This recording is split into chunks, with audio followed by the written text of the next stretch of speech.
ఈరోజు వీడియో ఏంటంటే fruit salad చేస్తుందండి. ఫ్రూట్ సలాడ్ చేసే విధానం ఎలాగో చూపిస్తారండి. చేసుకొని గిన్నె అయితే స్టవ్ పైన పెట్టానండి.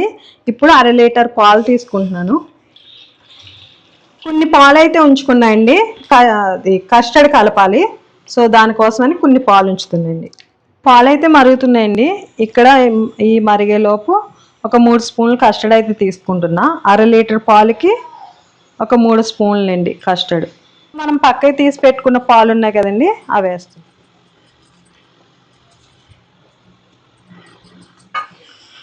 పాలు అయితే మరిగినాయండి. ఇప్పుడు ఈ కలిపి పెట్టుకున్న ఈ కస్టర్డ్ని పాలు వేసి పడుతుంది, మాడిపోతుంది. సో వేసిన తర్వాత కలుపుతూనే ఉండాలండి. ఇది కొంచెం కుక్ అయిందండి.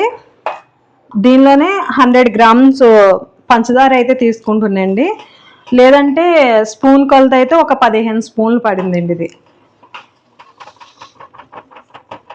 కుక్ అయిందండి. ఇది చల్లారే వరకు ఫ్యాన్ కింద అయితే పెడతాను. ఇప్పుడు స్టవ్ ఆఫ్ చేసేస్తుందండి.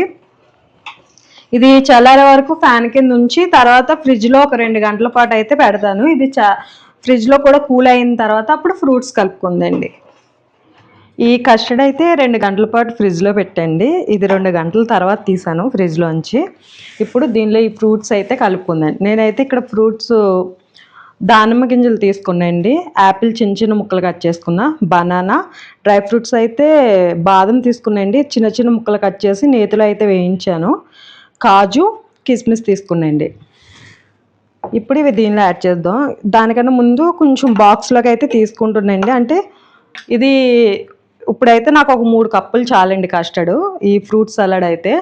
మిగిలింది రేపటికైతే ఫ్రూట్స్ కలిపితే ఇది పాడైపోద్దండి. సో దీన్ని ముందు కస్టర్డ్ ఫ్రూట్స్ కలపకుండా దీన్ని ఫ్రీజర్లో అయితే స్టోర్ చేసుకుంటండి. రేపు తినేటప్పుడు ఫ్రూట్స్ కలుపుకుంటా. ఇప్పుడు ఈ ఫ్రూట్స్ ఇందులో వేస్తున్నాయండి.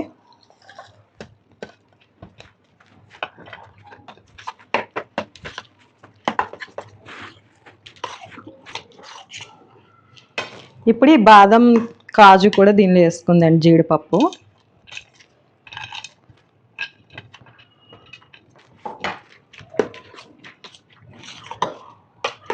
లోకి అయితే తీసుకుంటున్నాను.